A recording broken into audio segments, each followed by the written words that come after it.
All right, everyone, welcome back to a new webinar of our series here, of our market research series that we're hosting at Opinio. This is our volume three, and I'm super excited to be back with you here today to talk all about turf analysis, why we use it, when do we use it, and the best use cases.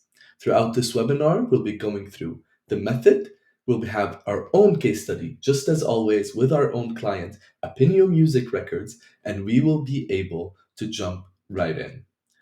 We're just waiting for everyone to join. I'm just got the notice right now that we can just jump right in, and people are joining as we go. So, welcome once again to Unlocking Market Growth, Mastering Turf for Strategic Success. Now, just before we begin and dive right in, a little PSA, or public service announcement. As you're watching me on this screen right here, on the sidebar over here, you'll be able to see those three icons: the icon for the chat, the icon for the Q&A, and the icon for polls, which will show up a bit later on during our webinar when a poll is activated.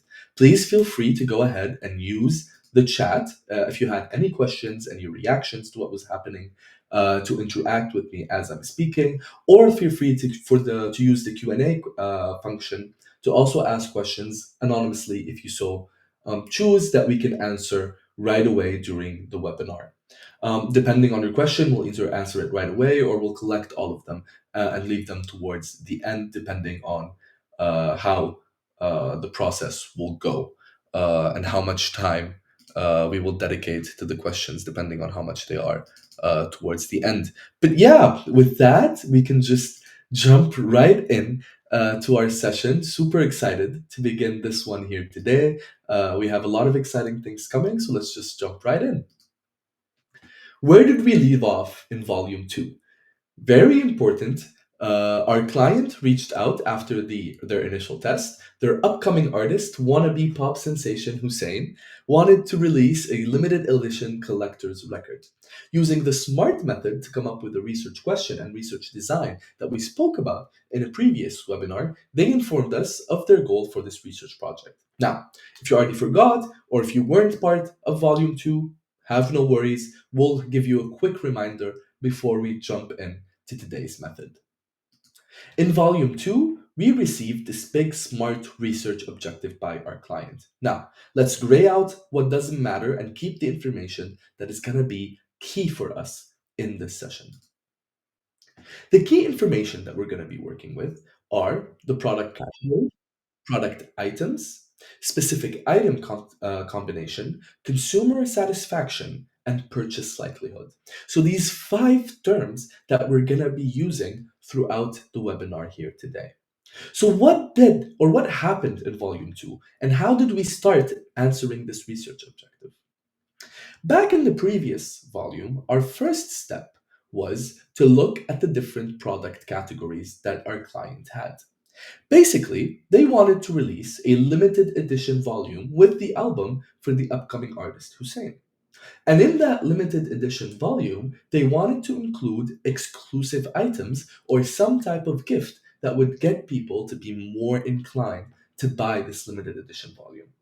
Their product categories were things such as additional songs, an art book, rehearsal access, personalized messages, collectible memorabilia, etc. To figure out which product category for their special edition is gonna be the one that will attract the most consumers, we went ahead and ran a max diff for our client. Again, a quick reminder, a max diff was an easy and efficient approach to prioritize between the large number of attributes and product categories that we just had, and it was useful for us because in a situation like this, a regular ranking or regular rating scale will give us less reliable results. So we needed something that will tell us our results more reliably. We needed something that is going to give us our results more clearly and let us know which of our product categories should we prioritize. A very important research question that we needed to start over there. Out of the 16 product categories, we then find out, after running the max diff, that the product category signed merchandise was the overall most important category for buyers when choosing to buy collector's edition items. So, in this product category, when the Max Diff revealed that designed merchandise is the number one most important item that will get people to buy more of our product, our client said, here's the list of signed merchandise that we would be willing to include in this package. So, they sent over a list of these 10 items, I want to say. Yes, 10, perfect. 10 items that we will then be analyzing and pushing against each other to see which ones are consumers, again, more likely to get or which one do they prefer. So going from the Maxdiff, from the general product categories and going into the king of item categorizer, the Kano method. The Kano method measured the impact of these features on customer satisfaction. And we were able to divide all the features or all the items that we just saw here into these five categories. From must have features, features that a consumer buying said limited edition expects to have, to performance features, features that the better they are in our product, the more satisfaction is going to be in our clients, attractive features, features that clients aren't usually expecting, but if they're there, then customer satisfaction is gonna go up. And different features, features that don't really make a difference whether we're offering them to our consumers or not, and reversed features, which are features that, if included, would decrease the likelihood that our consumers would be satisfied with our product. So, we ran the candle together in volume 2, and it revealed the following and gave us the following table. We saw that something such as a signed album cover is a must be when consumers are buying such a product. Things such as signed poster is a performance item, which means that the better the item, the more customer satisfaction will go. A signed lyric sheet is an attractive item, etc., etc., etc. So now that we've gotten our product category, now that we know how consumers feel about each of the item, comes a new level of analysis that we are about to unlock just now. Knowing that we had all these different items that are considered attractive, performance, must have, from a business perspective, we cannot possibly offer all of these features while maintaining high profit margins.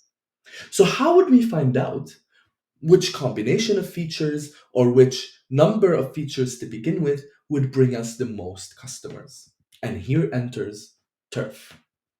But just before we dive into Turf in Volume 3, I guess we're going to take a little pause to do a quick poll. You should see the poll come up on your screen in a little bit. And what does TURF stand for? Is it A, total, unique, and unduplicated reach?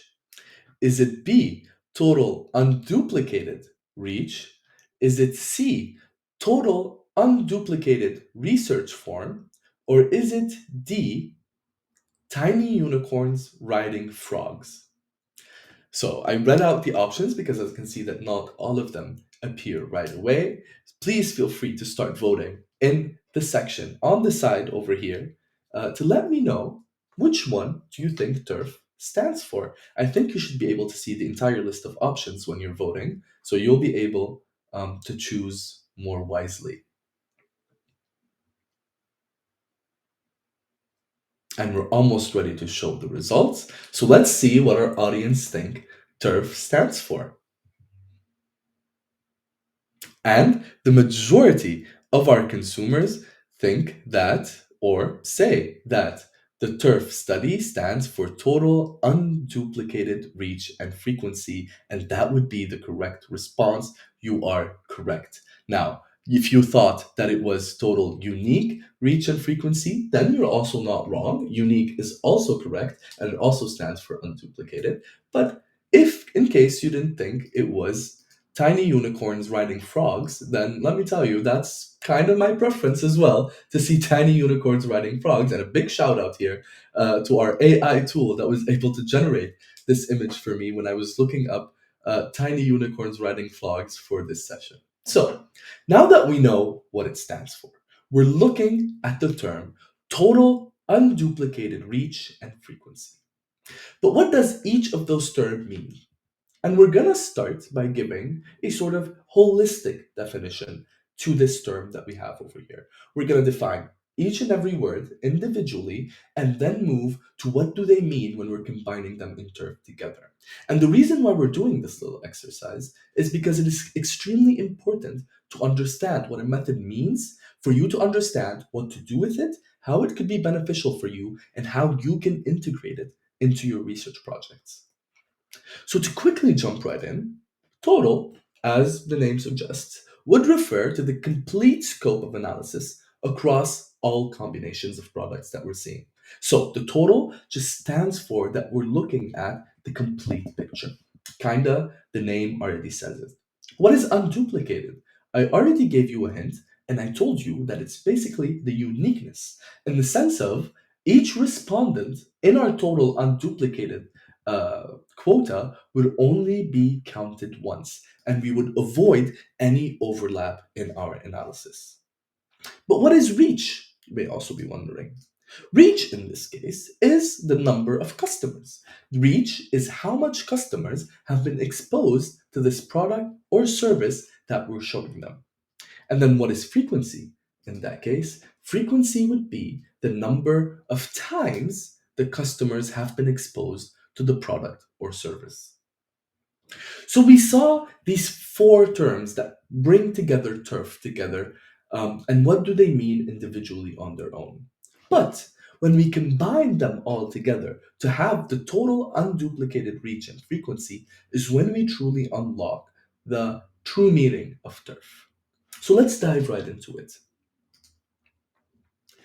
These elements all come together because turf is an efficient approach to maximize the number of unique customers that can be reached by a given portfolio of products. What does that mean? And here's the new Apple reactions coming in here. So, what does that mean? Reach, in the sense of turf, basically refers to the amount of people or the maximum amount of people we can reach with a simple or a number of items in a given portfolio.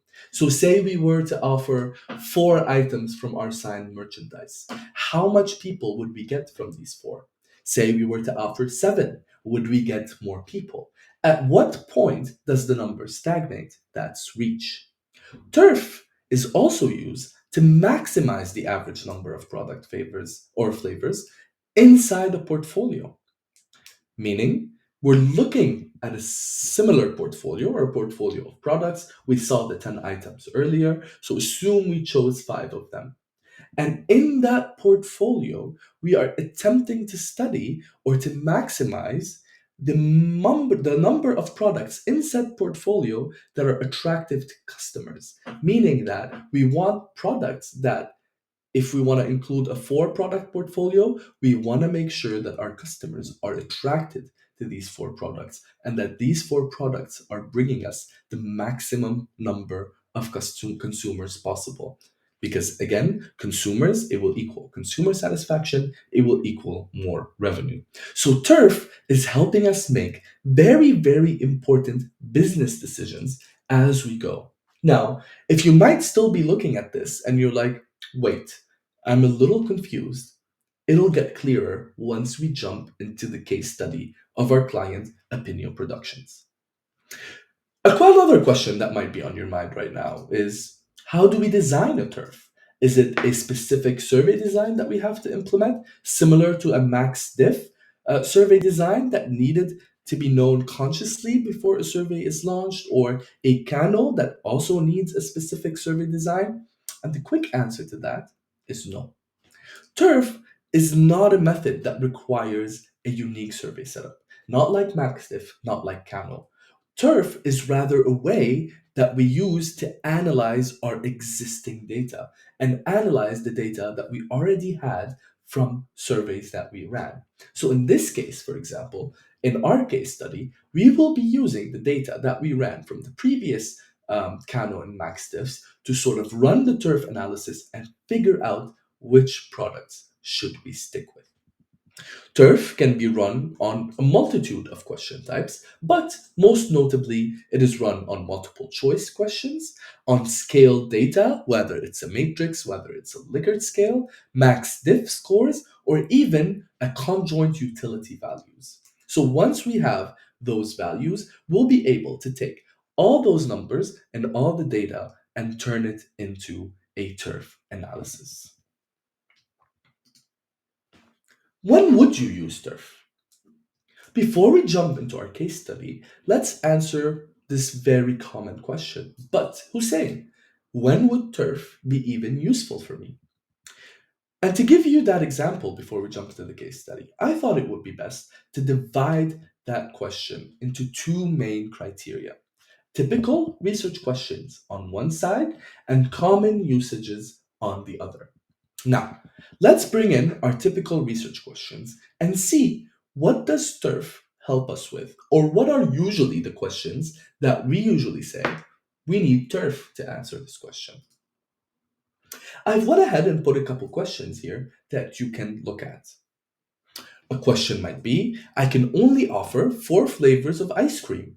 Which flavors should I focus on to A, reach the most customers, and B, offer every person, on average, of course, more than one flavor that they like? And once again, with the balloons, uh, which is great. Love seeing these reactions. A second question. We think about adding oat milk to our product range. Can we reach new customers with this, or are we basically playing into our existing customer base? So, if you want to launch a new product, is this new product just going to move your customer base from your existing product to your newly launched product, or is this product going to help you unlock a new customer base? I can only print 2 claims or value proposition on my packaging. Which two should I choose to appeal to the biggest number of customers? This is something that people usually use a packaging test for, but TURF unlocks a bigger wealth of knowledge for you to choose the right claims. And TURF actually originated from this specific research question of I can only do 2 claims or value propositions, because TURF was actually born from the media sector. TURF came about in the media sector when they wanted to decide which ads will bring in the most views to the channel or to the said advertiser. Next question. I would like to do print advertising, but I only have the budget to advertise in 3 magazines. Which magazines should I focus on? I want to sell new deodorant in a drugstore, but I would like to focus my effort on only 2 retailers. Which retailers should I choose to reach the highest number of customers? Very important questions that we use in our daily business when we're launching new products, when we're trying to figure out how to reach new customers, and TURF helps us find the answer for these questions. What are common usages for the method? To answer those questions, the questions that we have on the left are answered on the right. Things such as product range to assortment management, to understand which product portfolio or range of products should be offered to reach the most customers, the most important question that TURF helps us answer. Marketing and activation, to understand which combination of claims or values reaches and activates the most customers. Because it's not enough to just reach the customers, we have to activate them. Category management or sales, to understand which combination of retail channels should be targeted to reach the highest number of unique customers. Advertisement or media planning, to understand which combination of ad channels, for example, TV or print advertisement, should be targeted to reach the highest number of unique customers or to maximize the impressions within the same customer. So, to offer the same customer more options in the things that we're releasing. All these use cases, all these options are things that TURF can give you the answer for stunningly. So, how about We just stop talking into the void and stop talking about definitions and use cases and jump right into the case study that we have here today. And our case study and our client is the Opinion music label. The Opinion music label, as I explained in the beginning, wanted to offer the artist, upcoming pop artist, pop sensation Hussein Al Mala, the chance to include collectible items with his new album release. Their previous research informed them that the most popular product category is signed items. However, due to budget constraints, they can only produce a limited number of items from the assortment of 16. Example, only signed CDs or only signed t shirts. Their Kano analysis informed them that the most important items in this category, and these are the items that we are going to use to run the turf analysis on. So, items that have been in the important category and items that have been in must have, in performance, and in attractive categories. So, jumping right in, what did they tell us their questions are? Or what did they tell us they wanted to do with this data? They had two main goals. One, they wanted to know which product range or item range can reach the highest number of unique customers, aka which product range should be offered to make the most number of people happy. And two, which product range should we offer so that every potential customer likes at least two of the limited edition options in the portfolio?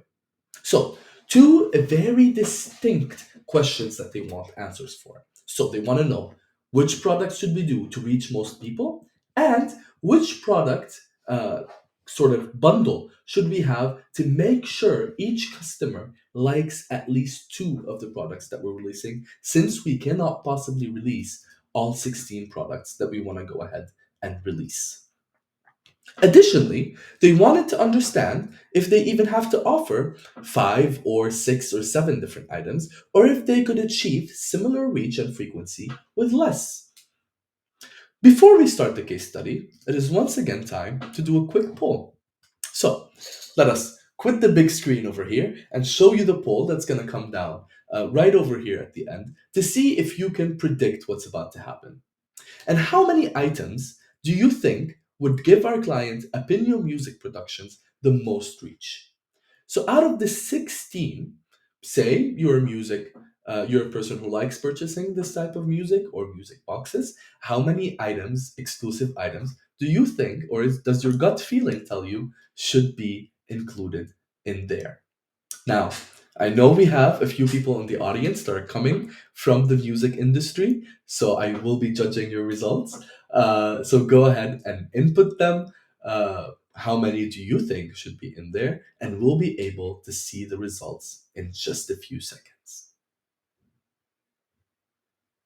And with that, I think we're ready to go ahead. And it seems that 80% of you think that four items would be the ideal number to include in such a box. 20% think that two items are just enough. And it seems that everybody thinks that six or eight is overkill. So, with that knowledge in mind, we can now just jump right back and run the study that we needed to run. The study design and the method. To conduct our turf, in this very specific case, a simple multiple choice question would suffice for our purposes. So, for example, in this very specific case, we went with the question: which items are you most likely to buy a limited edition for? The consumers were able to see the items below, and I already shared the results with you so you can see what the initial results would look like. And you might be wondering, why did I already share this graph with you? And for a very simple reason, and the reason that's gonna unlock the power of uh, turf with you the most, and that is when looking at the MC results, you might assume that our highest values, which are the values over here of autographed album, clothing, lyric sheet plus photo, or that combination is the best combination of items because those items got picked the most. But what if I tell you it doesn't have to be the case? And you might be wondering why. These are the items that people selected the most. So, by a simple process of mentally looking at the data, we can tell that the top four, five, six, or eight, I know you think eight is overkill, um, would be the best. However, this is the important caveat because the combination of items that we have here might not have the highest reach. Because guess what? Those 70% that selected signed albums could be the same 76% that selected the other item. Or they could be the same 70% that selected signed photos. So we could be looking at the same group of people who selected the same number of items. And so we need to have, or we need to ask Turf to come to the rescue and let us know what should we do with this data. Turf will be able to calculate the reach for the different possible combination of items or flavors that are going to be included in this album to find the combination that reaches the highest number of unique customers in this case. So, what's the next step? Where would we go from here? We ask the question, we have the data, what do we do? Now, we're going to take this data and give it to the Opinio platform so that the Opinio platform runs the turf analysis for us. And in the next slide, you're going to immediately be able to see a waterfall chart. And what this waterfall chart is telling you is it's showing you how many unique consumers you can reach with your portfolio depending on how many items you offer. So, in this very specific case, you can see that if you offer only one item, that will help you reach 76% of the population. But that's something we already knew from the multiple choice question because the multiple choice question also told us which item it was that received 76% more likelihood to get people to buy our limited edition. If you select two items or two flavors, you will add an additional 13% of consumers. So your number will go up to 90%. If you add three, then you will gain an additional 5% of unique consumers. Four, 2% of unique consumers. Five, 1%, and the list goes on. So all the people who did not select eight, you are absolutely correct because by the time you reach the eighth product, it wouldn't be worth it to launch that product anymore because you're only unlocking 0.3% of the population with product number eight. But when should we actually stop? When do we actually say, okay, now it's time to sort of look at the data and realize which one is best for us? You'll notice that adding a fifth flavor here will only bring you about 1.4% or rounding down 1% of new unique customers. So, because the additional 1% of these potential customers does not justify the cost, we would stop at point number three or arc number three by offering four items. So, to the 80% that thought four items would be the one to include in our case, you are very much correct. That is the correct number. So, our client now knows that they have to offer four items. But we still didn't answer the second question. We gave them the first question, which is if you want to reach the most consumers and tap into the biggest consumer base, then you're going to need four. But which four are you going to need? And that's another question that our multiple choice or the simple linear answer was not able to give us. So the tables below show us the optimal item combinations for the different portfolio sizes. For example, if we only offer one item, we can simply choose clothing, as you can see here, the autographed clothing, because that reaches 76% or 76.1 of all consumers already. And I'm looking at portfolio size 1 at the first box. But we already knew that from our multiple choice question. If you want to offer a portfolio size of two items will already help us tap into 89% of the market, or at least 87 with the third combination, and we can see the different ranks of combinations and how much each of those is going to give us in terms of reach. The signed lyric sheet, for example, with autographed clothing, will help us reach a staggering 89% of the population that is interested in buying said limited edition items. If we do a signed album cover with autographed clothing, that will bring us to 88.4%. And if we do signed photos with autographed clothing, then that will bring us to 87%. On portfolio size 3, if we are to offer 3 items to our consumers, then we can already see that signed album cover, signed lyric sheet, and I unfortunately can't see the third one here, will give us a 95% reach, or a 95% audience penetration into the market. Signed album cover with a signed photo, and I assume this is the signed lyric sheet, will give us 94, and then the third combination of our items here will give us 93.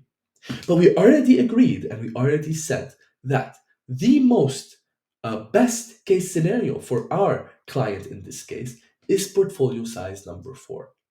And that's not only because portfolio size number 4 is giving us access to 97% of our consumers, which is great, being able to tap in to 97% of consumers who are likely to buy these signed or these limited edition items, but the frequency plays a big role. Because remember, our client also wanted to tap into a market or to offer a portfolio size where each individual is at least attracted to 2 of the items that we have over here.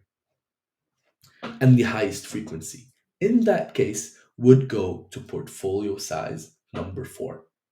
And the best combination of items in this case would be signed album cover, signed lyric sheet, and autographed clothing with a 97.3% reach and a 2.7% frequency. So, in this very case, a large majority of people are more likely to like all 3 of the items out of the 4 that you're offering, and you would only be missing out on 3% of the market. Versus if you grow your portfolio size, you will get access to more reach. However, it's going to be costly, and the costs won't really benefit you on the long run because you want to keep healthy profit margins. Since we decided to offer 4 items, you'll see here that the combinations give us over 90% of all limited edition consumers, and the frequency column, as I just explained, averages out at 2.6% of the 4 items. So, therefore, people are more likely to buy multiple products from our range. But you ran your analysis and you want to know how would that look like in real life. So, let's quickly jump into the Opinio platform and look at this exact study that I ran for this webinar so you can see how you can manipulate and interact with the data as you go with the Opinio platform. Now, I'm just going to wait for confirmation that we are now sharing the screen. Perfect. Now that it's shared, you'll see here the board on the Opinio platform that I just created and the following question. So you'll see this was the question that I asked: which of the following limited edition items are you most likely to buy a limited edition for? And here are the numbers that we got from our participants for all the items that we see here. So, running a turf analysis in this case is as easy as clicking the Edit View button over here, and then you move into the visualization options to choose turf. So, choosing turf And applying it in our case over here will show us the portfolio size image I just told you. And by hovering over them, we can already see, for example, in a portfolio size of one, we just said you'd reach 76% of people. In a portfolio size of two, this is the top portfolio, you'll reach 13%, etc., etc., etc. So editing this view will allow us to go into the advanced view over here of the turf, and we'll be able to see all the different portfolio sizes that we just showed you a screenshot from.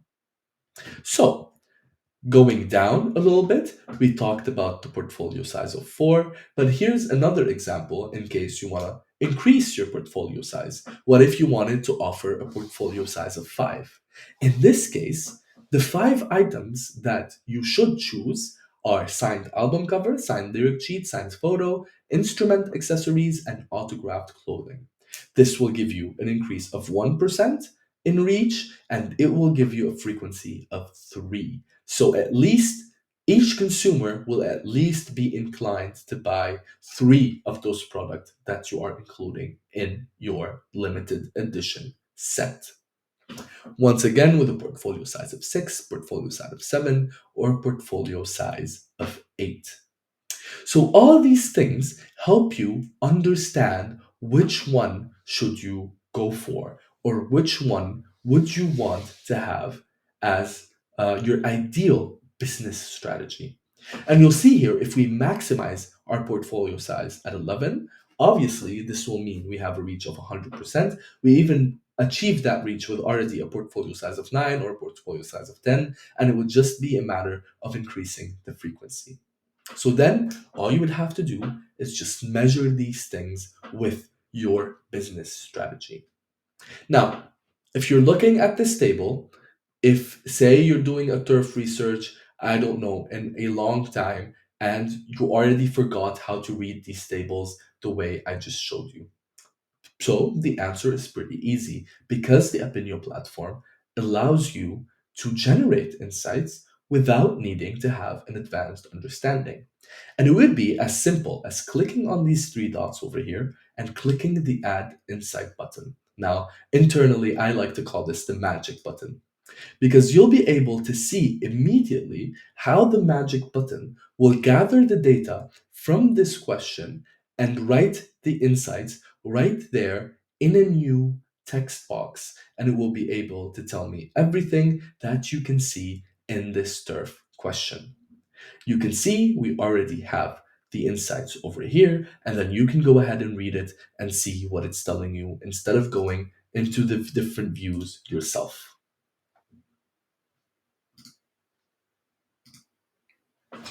So, with that, we were able to see how the different product categories or how the different ways that we want to launch can be affected or can be aided by using a turf analysis. We are able to now recommend to our client, based on the data that we have, to go for a portfolio size of 4. We are able to recommend to our client which 4 items can give them the most reach and the highest frequency. We can give our client 3 different combinations of 4 items each, that will help them increase their reach and have the highest frequency among consumers and let them make the right business choice for themselves. Now, for the sake of fun, and because I love Turf so much, and I know that Turf helps so many of our clients make better informed decisions every single day, I wanted to do another and a final, I promise, quick poll with you here today. And you should be able to start seeing the poll right down here. I feel like an influencer at this point, always pointing down to the screen. Which bizarre product combinations do you think would reach the most number of unique consumers? And you'll be able to see already the different options that you have here. And we actually ran this research. So the first item is bacon flavored toothpaste coupled with chocolate covered broccoli. The second one, unicorn themed office supplies and zombie gardening tools. The third one, glow in the dark pajamas and inflatable furniture. And the fourth one, avocado scented candles and pizza flavored ice cream. So, if you were to offer these products, if you were starting up a business right now and you're ready to go ahead and think of, okay, what should I offer these consumers? Which one of these four do you think would give you the most reach and highest frequency? You can go ahead and, as usual, vote, and we'll be able to see the results as soon as most of you voted. So, I believe we can already do it. And it already seems, once again, most people are gearing towards the bacon flavored toothpaste and chocolate covered broccoli and the unicorn themed office supplies and zombie gardening tools with 80%.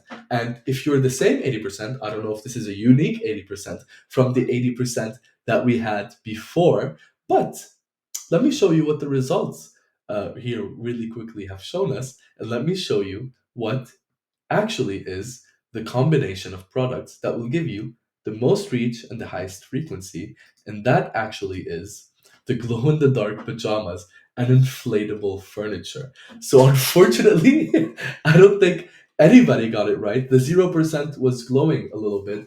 So, I would assume that means that at least someone voted or chose to vote on that option, but it wasn't significant enough for it to be any more than 0%. So, in case you want to launch a new product anytime soon, you'll be able to know that these are the product categories that will bring you the most number of consumers.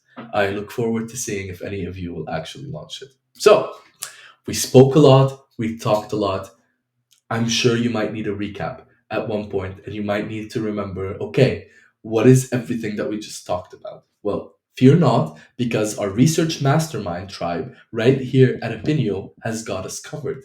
And they have prepared for us a 1 page document that we can use to go ahead and remember everything we just spoke about the TURF method. So, what is TURF or why do we use it?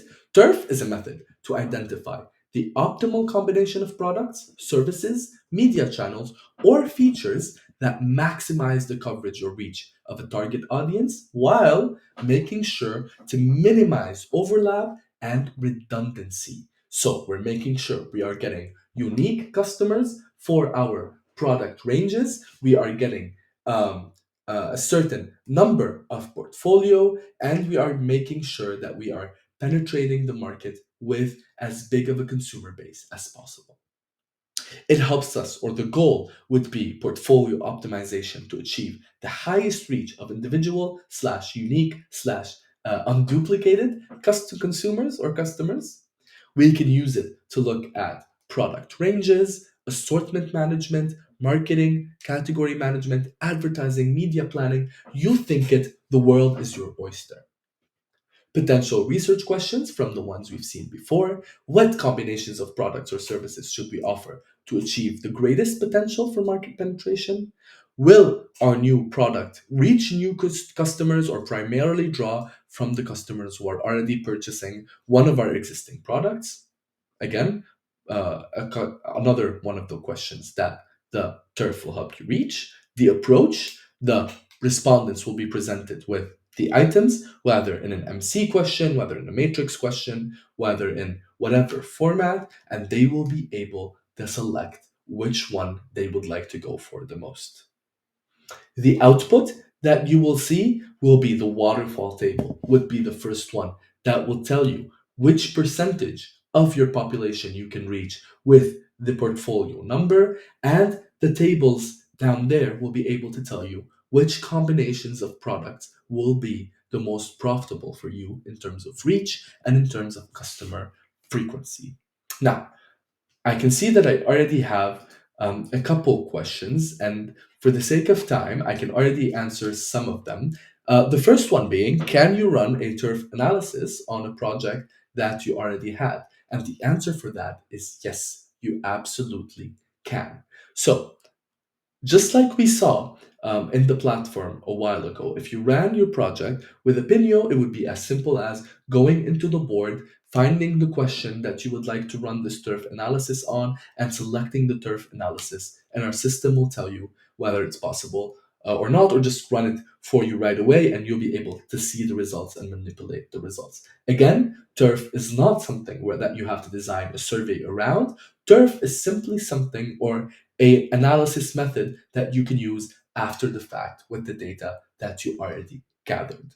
And combining them with the two previous processes that we did in volume one will give you sort of the most holistic idea on what categories or what product you should choose.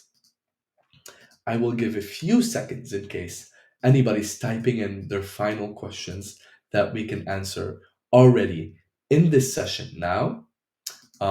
If not, this was Hussein, soon to be pop sensation here at Apinio. I'm very, very happy that I was able to give you this session on turf here today. Feel free to reach out with any questions. If you weren't able to put in your questions right now during the live, feel free to reach out to us on LinkedIn, via email, however way you want, and talk to us. We're nerds. We love talking about research all the time, and we'd be very happy to answer your questions. Thank you so much for attending, and we'll see you in the next webinar.